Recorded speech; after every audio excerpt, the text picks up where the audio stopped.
All right, today we're going to demystify a medication called Eplerenone. And look, this isn't just another pill. It's designed to be a protective shield for, one of our most vital organs, the heart. So how exactly does it work? But before we get into the how, let me ask you something.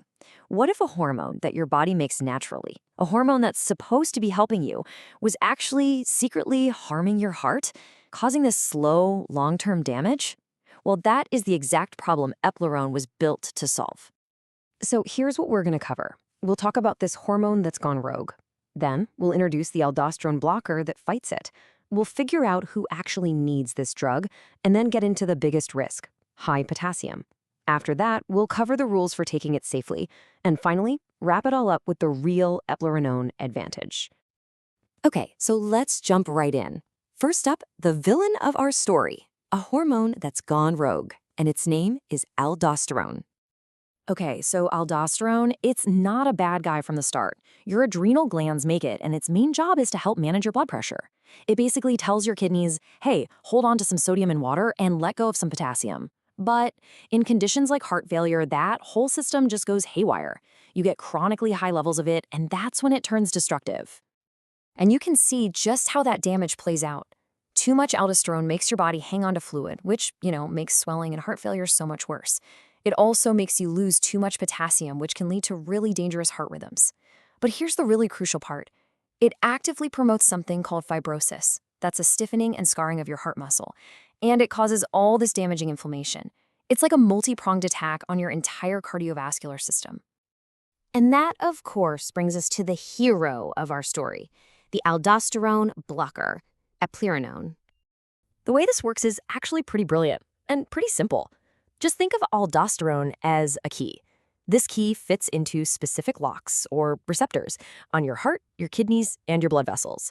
And when it turns that lock, it triggers all that damage we were just talking about. So what does Eplerenone do? Well, it's basically a different key that gets into the lock first and just locks it. It stops aldosterone from ever getting in to cause trouble. And this is really why Eplerenone was such a game changer.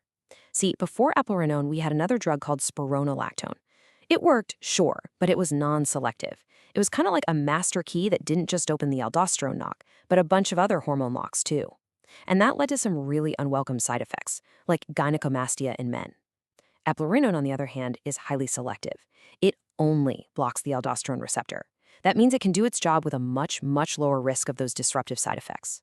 And that's not just about comfort, it's huge. Because when you get rid of side effects like that, people are way more likely to stick with a therapy that could literally save their life.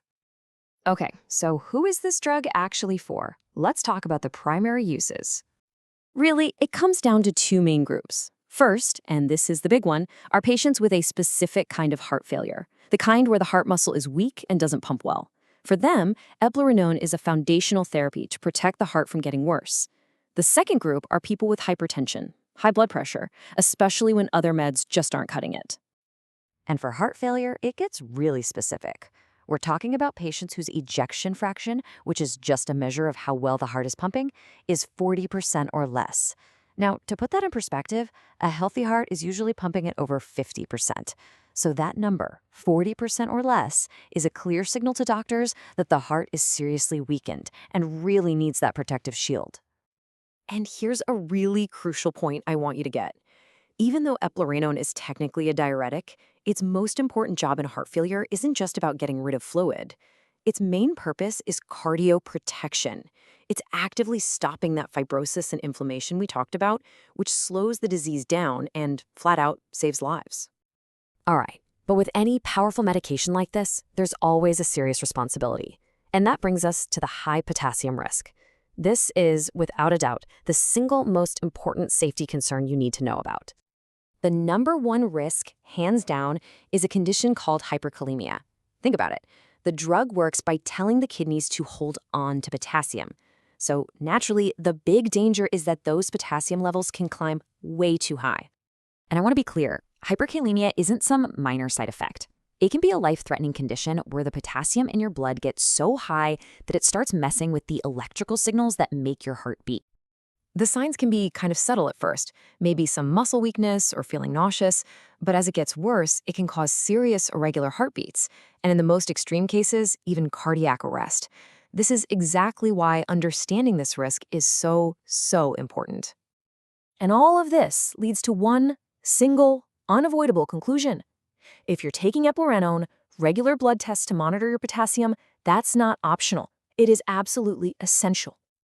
So, okay, let's break down the actual rules for taking this drug safely. What does the monitoring and what do the precautions look like? The safety plan here is really clear and very structured. First, before a patient even starts the drug, their doctor has to check their potassium and kidney function. Then they check it again within the first week of starting. Then, again at the 1-month mark. And after that, it's ongoing regular monitoring. This strict schedule is all about catching any rise in potassium super early, before it becomes a problem. And yeah, there are some people who absolutely must not use eplerenone. We're talking about patients with really severe kidney problems, anyone whose potassium levels are already high before they even start, and people who are taking certain other strong drugs, like specific antifungals or antibiotics, that can cause eplerenone levels to skyrocket in the blood. All right, so let's bring this all home and really nail down the eplerenone advantage. You know, this quote really says it all. Eplerenone gives you these huge cardiovascular benefits that go way beyond just being a diuretic. It's actively protecting the heart. And the key advantage, the thing that makes it so useful, is that it does all this with a much lower chance of those hormone-related side effects we talked about.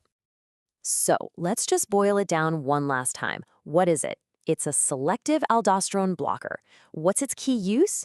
Protecting the heart in specific kinds of heart failure. What's the main risk? Hyperkalemia, high potassium. And what's the big advantage? Way fewer hormonal side effects than the older drugs. That's eplerenone in a nutshell. You know, eplerenone really represents a bigger shift in medicine.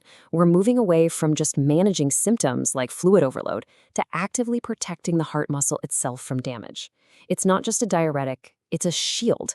And that leaves us with a pretty cool question to think about. If this is what a smarter heart medicine looks like today, what will the next generation be able to do?